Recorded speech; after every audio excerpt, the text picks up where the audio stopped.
अस्सलाम वालेकुम। आज का क्या टॉपिक है हमारा? Effects of chapter number 13। Chapter number 13 है effects of current. Effects of current देखना हमने ये है कि जब भी किसी कंडक्टर में से करंट फ्लो करता है तो उस करंट की वजह से कौन से इफेक्ट्स प्रोड्यूस होते हैं। जैसे वन बाय वन डिस्कस करते जाते हैं। पहले नंबर पर है हमारे पास हीटिंग इफेक्ट। कौन सा इफेक्ट? Heating effect. तो इसको डिस्कस कर लेते हैं। हीटिंग इफेक्ट क्या है? देखिए हमारे पास जब एक कंडक्टर है, ये आपके पास एक कंडक्टर आ गया। इस कंडक्टर को आप एक बैटरी के साथ कनेक्ट कर देते हैं। ये आपके पास पॉजिटिव टर्मिनल, ये नेगेटिव टर्मिनल। इस एटम जो है, मतलब ये आपके पास एटम्स है कंडक्टर में। जो एटम्स जो हैं वो अपनी पोजीशन पर वाइब्रेट करते रहते हैं। ये हमारे पास क्या है? एटम्स। एटम एक ही जगह पर खड़े होके वाइब्रेट करते हैं। लेटेस्ट वाइब्रेट करता है। तो ये है हमारे पास इलेक्ट्रॉन। जब करंट फ्लो करेगा तो क्या होगा? ये जो इलेक्ट्रॉन्स हैं ये जाएंगे और इन एटम्स के साथ कोलाइड करेंगे। क्या करेंगे? एटम के साथ कोलाइड करेंगे। अब जब एक इलेक्ट्रॉन की एटम के साथ कोलिजन होगी, किसी भी एटम के साथ कोलिजन होगी, ये इलेक्ट्रॉन करेगा लूज काइनेटिक एनर्जी, अपनी काइनेटिक एनर्जी लूज कर देगा। ये काइनेटिक एनर्जी किसको ट्रांसफ़र करेगा? इस एटम को। वो एटम जो पहले ऐसे वाइब्रेट कर रहा था, अब इसका वाइब्रेशनल एम्पलीट्यूड क्या होगा? बढ़ जाएगा। एटम का वाइब्रेशनल एम्पलीट्यूड क्या होगा? बढ़ जाएगा। और इससे क्या होगा? एटम एक बड़ा टारगेट बन जाएगा। जब एटम एक बड़ा टारगेट बनेगा तो जो कोलिजन प्रोबेबिलिटी है वो भी बढ़ जाएगी। लेकिन जब एक मूविंग इलेक्ट्रॉन किसी एटम के साथ टकराता है तो अपनी एनर्जी ट्रांसफ़र करता है। वो एनर्जी अपीयर एज किस तरह जाहिर होती है? Appear as heat. वो एनर्जी कैसे अपीयर होगी? As a heat. तो क्या हुआ कि जब भी किसी वायर में से करंट फ्लो करता है तो चार्जेस की मूवमेंट की वजह से वो चार्जेस किसके साथ जाके टकराते हैं? एटम्स के साथ टकराते हैं। जब वो चार्जेस एटम के साथ टकराते हैं, कोलिजन होती है और उस कोलिजन के नतीजे में क्या होता है? हीट प्रोड्यूस होती है। ठीक हो गया। अब ये जो हीटिंग इफेक्ट है, आपने देखा होगा जो हमारे पास इलेक्ट्रिक आयरन है, इस्त्री, इलेक्ट्रिक आयरन, उसमें हम क्या यूज़ करते हैं? इसी हीटिंग इफेक्ट को ही यूज़ करते हैं। करंट उसमें से फ्लो करता है। फ्लो करने से क्या होता है? आयरन जो है वो हीटअप हो जाती है, गर्म हो जाती है और हम कपड़े इस्त्री कर लेते हैं। इसी तरह से हमारे पास दूसरा है इलेक्ट्रिक हीटर। इलेक्ट्रिक हीटर आमतौर पर सर्दियों में इसका हम इस्तेमाल करते हैं। इलेक्ट्रिक हीटर में क्या होता है कि हम एक रेजिस्टिव वायर लेते हैं, ठीक है, उसमें से करंट फ्लो करते हैं। जब करंट उस वायर में से फ्लो करता है तो क्या होता है? कोलिजन होती है। एटम्स के साथ चार्जेस की कोलिजन होती है और उस कोलिजन के नतीजे में हीट प्रोड्यूस होती है।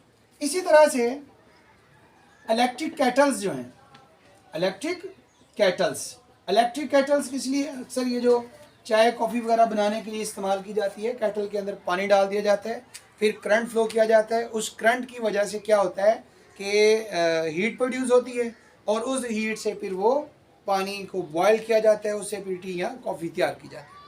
इसी तरह से इलेक्ट्रिक इलेक्ट्रिक टोस्टर्स जो हैं, इनमें भी ये हीटिंग इफेक्ट इस्तेमाल होता है। ओके जी। तो इफेक्ट्स ऑफ करंट में पहला इफेक्ट क्या था आपके पास? Heating effect. हीटिंग इफेक्ट इस तरह से प्रोड्यूस होता है कि जब किसी भी वायर में से करंट फ्लो करता है तो इलेक्ट्रॉन्स क्या करते हैं? एटम्स के साथ कोलाइड करते हैं, उनकी कोलिजन से हीट प्रोड्यूस होती है। और इस हीटिंग इफेक्ट को हम कहाँ इस्तेमाल करते हैं? इसकी क्या एप्लीकेशन है? वो हमने ये 4 एप्लीकेशन इसकी यहाँ पे डिस्कस की। ओके जी। ये पहला इफेक्ट था आपके पास, हीटिंग इफेक्ट। अब हम आते हैं दूसरे इफेक्ट की तरफ, और वो दूसरा है आपके पास मैग्नेटिक इफेक्ट। कौन सा? Magnetic effect. बच्चों मैग्नेटिक इफेक्ट में ये है कि हमने पढ़ा हुआ है कि जब भी किसी वायर में से करंट फ्लो करता है, ये आपके पास एक वायर है और इस वायर को हमने जोड़ दिया है किसी बैटरी के साथ, तो ये हमारे पास क्या बन गया, एक करंट कैरिंग कंडक्टर बन गया। क्या बन गया हमारे पास है, एक करंट कैरिंग कंडक्टर।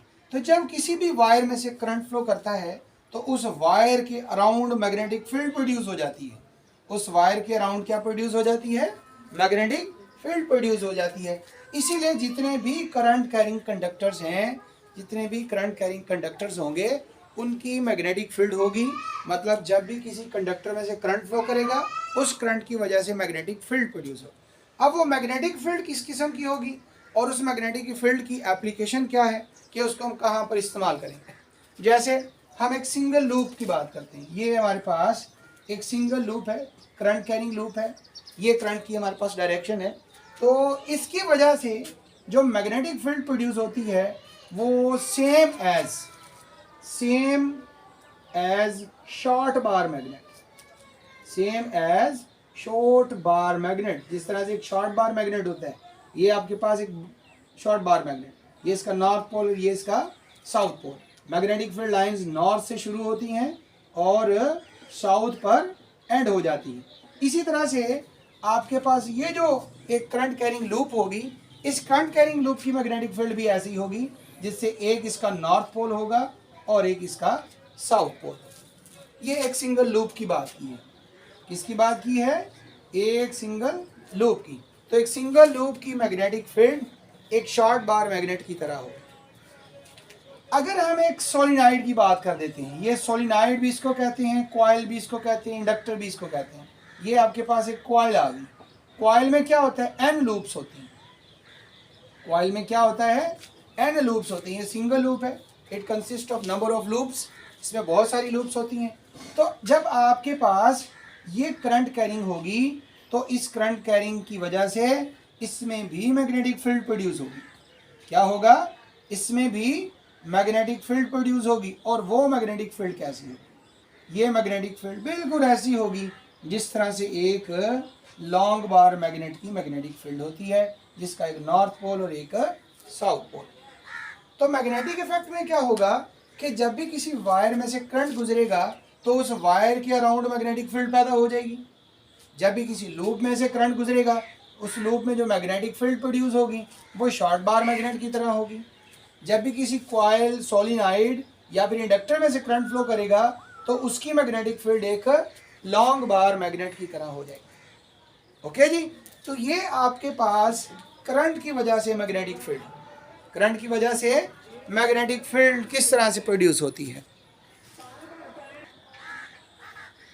तो बच्चों हमने देखा कि करंट कैरिंग कंडक्टर की वजह से मैग्नेटिक फील्ड प्रोड्यूस होती है। और जितने भी हमारे पास इलेक्ट्रिक मोटर्स हैं, जितनी भी हमारे पास, इसकी एप्लीकेशन क्या है, जितनी भी हमारे पास मोटर्स हैं, मोटर्स, इलेक्ट्रिक मोटर्स।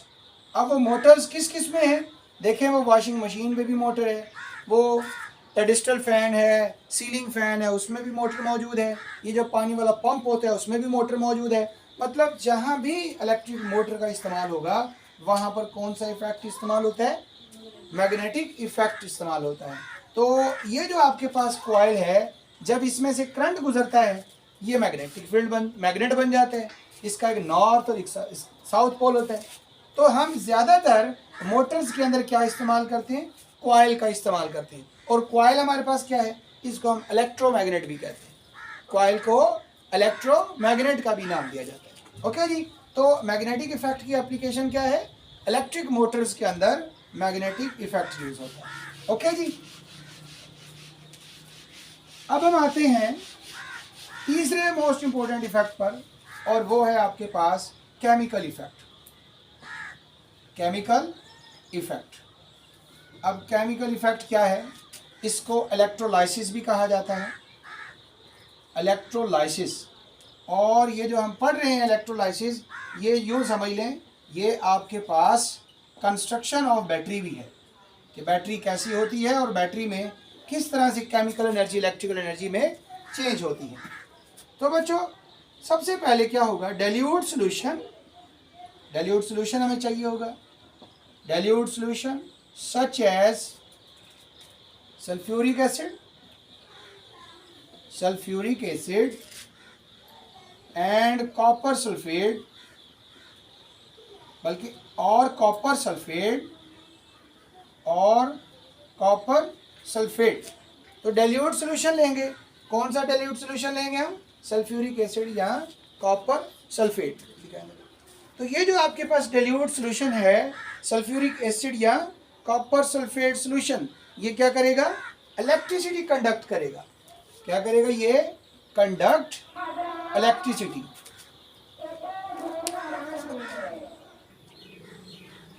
हाँ जी, तो क्या है बच्चों आपके पास? Dilute solution such as sulphuric acid and copper sulphate conduct electric current, conduct electric current due to chemical reaction take place within it। तो ये जो सॉल्यूशन होगा आपके पास डाइल्यूट सॉल्यूशन, जैसे कि सल्फ्यूरिक एसिड या कॉपर सल्फेट सॉल्यूशन है, ये क्या करेगा? कंडक्ट करेगा, इलेक्ट्रिक करंट कंडक्ट करेगा। तो इसमें चार्जेस प्रोड्यूस होंगे, उन चार्जेस की वजह से इलेक्ट्रिक करंट प्रोड्यूस होगा। और ये होगा किस वजह से? कोई केमिकल रिएक्शन होगा इसके अंदर, और उस केमिकल रिएक्शन की वजह से इलेक्ट्रिक करंट कंडक्ट होगा। इसी को केमिकल इफेक्ट कहा जाता है, इसी को इलेक्ट्रोलाइसिस कहा जाता है। So such process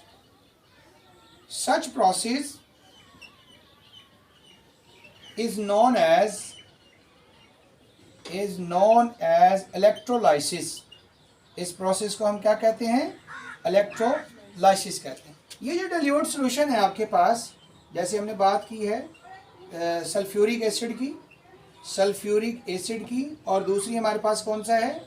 copper sulphate. ये डाइल्यूट सॉल्यूशन है। तो इनको कहा जाता है इलेक्ट्रोलाइट। ये हमारे पास क्या है? इलेक्ट्रोलाइट।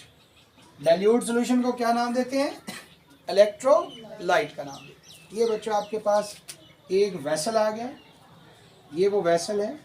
इस वेसल में ये दो प्लेट्स हैं, एक ये प्लेट है आपके पास और एक ये प्लेट है। ये दो प्लेट्स, इन दोनों प्लेट्स को हमने जोड़ना है बैटरी के साथ। एक प्लेट को हमने जोड़ दिया बैटरी के पॉजिटिव टर्मिनल के साथ, एक को हमने जोड़ दिया बैटरी के नेगेटिव टर्मिनल के साथ।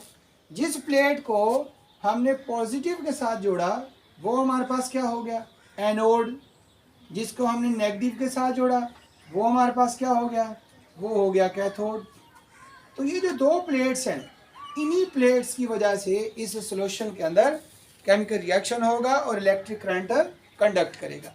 इन्हीं की मदद से हम बैटरी से करंट इस सॉल्यूशन में दाखिल करेंगे और करंट इस सॉल्यूशन से बाहर कर जाएगा। ठीक है, तो ये जो प्लेट्स हैं, plates which leads the current in or out of solution। तो ये जो प्लेट्स हैं, ये जो रॉड्स या प्लेट्स की फॉर्म में हम ले सकते हैं। तो प्लेट्स या रॉड्स जिसकी वजह से सॉल्यूशन के अंदर करंट दाखिल होगा या करंट से बाहर जाएगा, इन प्लेट्स को हम कहते हैं इलेक्ट्रोड्स। क्या कहते हैं हम इसको? इलेक्ट्रोड्स। ये हमारे पास इलेक्ट्रोड्स हैं। जिसको पॉजिटिव के साथ जोड़ा वो एनोड हो गया, जिसको नेगेटिव के साथ जोड़ा वो कैथोड हो गया। तो इन दोनों को क्या नाम देते हैं? इलेक्ट्रोड्स का नाम देते हैं। अब इसमें ये बड़ी इंपॉर्टेंट डेफिनेशन है, दैट इज वोल्टामीटर। कौन सी डेफिनेशन है? वोल्टामीटर। अब इस सॉल्यूशन के अंदर हमने कॉपर सल्फेट सॉल्यूशन डाल देना, CuSO4 डाल देना है। क्या डाल दिया है हमने? Copper sulphate solution. ठीक है, तो वोल्टामीटर क्या होगा? ये आपके पास क्या है? इलेक्ट्रोलाइट। ये आपके पास क्या है? इलेक्ट्रोड। तो ऐसा बर्तन, ऐसा वेसल जिसके अंदर इलेक्ट्रोड्स भी हो, इलेक्ट्रोलाइट भी हो, उसे क्या कहते हैं? वोल्टामीटर। क्या बोलते हैं उसको? वोल्टामीटर। मतलब वेसल कंटेनिंग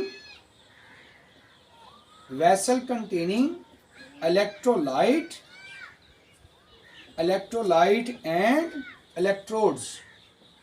वो बर्तन, वो वेसल जिसमें क्या होगा? इलेक्ट्रोलाइट भी होगा, इलेक्ट्रोड भी होंगे, तो उसे हम क्या नाम देते हैं? वोल्टामीटर का नाम। अब बच्चों हम इसके रिएक्शन की तरफ चलते हैं, केमिकल रिएक्शन की तरफ। बच्चों जैसे ही इस आपके पास इसके अंदर क्या चीज़ मौजूद है, वाटर मौजूद है, इस वेसल के अंदर क्या चीज़ मौजूद है, वाटर मौजूद है। तो आप जैसे ही इस वाटर के अंदर कॉपर सल्फेट सोल्यूशन को डालेंगे, डिसॉल्व करेंगे, यही कॉपर सल्फेट सोल्यूशन डिसोसिएट हो जाएगा। क्या हो जाएगा, डिसोसिएट हो जाएगा। किस में डिसोसिएट हो जाएगा, कॉपर और सल्फेट सोल्यूशन में। यही CuSO4 इसमें ये कॉपर और सल्फेट आयन इसमें चेंज हो जाएगा, कॉपर और सल्फेट आयन। देखिए हम ये जो प्लेट्स इस्तेमाल करते हैं ना, ये प्लेट्स भी कॉपर की यूज़ कर रहे हैं। प्लेट कौन सी यूज़ कर रहे हैं, कॉपर की ही यूज़ कर रहे हैं। तो क्या हुआ, इसके अंदर कॉपर सल्फेट आयंस प्रोड्यूस हो गए, कॉपर और सल्फेट आयंस प्रोड्यूस हो गए। अब ये कॉपर कौन सा है, पॉजिटिव आयन है, सल्फेट कौन सा है, नेगेटिव आयन है। कॉपर पॉजिटिव किस तरफ जाएगा, कैथोड की तरफ, क्योंकि नेगेटिव की तरफ जाएगा ड्यू टू अट्रैक्शन, और सल्फेट किस तरफ जाएगा, ये एनोड की तरफ जाएगा। तो ये जो कॉपर आयन है, कॉपर ये जाएगा किसकी तरफ, कॉपर आयन ये जाएगा कैथोड की तरफ, और जैसे ही कैथोड पर जाएगा वहाँ से ये 2 इलेक्ट्रॉन लेगा और फिर से ये कॉपर एटम बन जाएगा, फिर से कॉपर में चेंज हो जाएगा। जबकि वो जो सल्फेट आयन है, सल्फेट आयन क्योंकि प्लेट कॉपर की है, ये जो सल्फेट आयन होगा ये क्या करेगा, ये आएगा किस तरफ, एनोड की तरफ। लेकिन उसी लम्हे कुछ कॉपर एटम्स जो हैं वो इस सोल्यूशन में दाखिल होंगे। क्या होंगे, सोल्यूशन में, मतलब सल्फेट के साथ कॉपर मिलेगा और फिर से कॉपर सल्फेट सोल्यूशन बन जाएगा। फिर से क्या है, कॉपर सल्फेट, मतलब जितने कॉपर आयंस इधर जा रहे हैं उतने ही कॉपर यहाँ से कॉपर एटम्स जो हैं वो सोल्यूशन में दाखिल हो रहे हैं, जिससे क्या होता है, सोल्यूशन की डेंसिटी में कोई चेंज नहीं आता, सोल्यूशन की डेंसिटी जो है वो मेंटेन रहती है। लेकिन हुआ ये कि ये जो आपके पास कैथोड था, इस कैथोड के ऊपर एक लेयर, एक थिन लेयर, एक पतली सी लेयर जो है वो किसकी बन जाती है, कॉपर एटम की बन जाती है। किसकी लेयर बन जाती है, कॉपर एटम की। बार बार जो कॉपर्स आ रहे हैं, बार बार ये जो कॉपर्स एनोड कैथोड की तरफ जा रहे हैं, तो वो कहाँ पे जा रहे हैं, कहाँ डिपॉजिट हो रहे हैं, उस प्लेट में। वहाँ से 2 इलेक्ट्रॉन्स को ले रहे हैं और इलेक्ट्रॉन्स को लेके कॉपर एटम बन रहे हैं। तो इस तरह से एक कॉपर के ऊपर एक थिन लेयर कॉपर की दोबारा से चढ़। तो ये प्रोसेस हम इस्तेमाल करते हैं इलेक्ट्रोप्लेटिंग में। किस में इस्तेमाल करते हैं, इलेक्ट्रोप्लेटिंग के। अब ये इलेक्ट्रोप्लेटिंग क्या है, आर्टिफिशियल जेवर सुना है ना आप लोगों ने, तो उसमें क्या होता है electroplating, thin layer of expensive material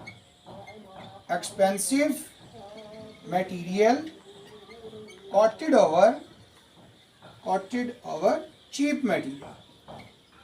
ठीक है, कि हम क्या करते हैं, हम एक सस्ते से मटेरियल के ऊपर, एक चीप से मेटल के ऊपर एक एक्सपेंसिव मटेरियल की एक थिन लेयर जो है वो चढ़ा देते हैं। ठीक है, इसे हम क्या कहते हैं, इलेक्ट्रोप्लेटिंग कहते हैं। ओके जी, इंशाल्लाह बाकी इससे आगे इफेक्ट्स ऑफ करंट से आगे हमारे पास ओम्स लॉ होगा, वो हम कल डिस्कस करेंगे। इससे रिलेटेड अगर कोई सवाल हो तो आप पूछ सकते हैं। अल्लाह हाफिज़।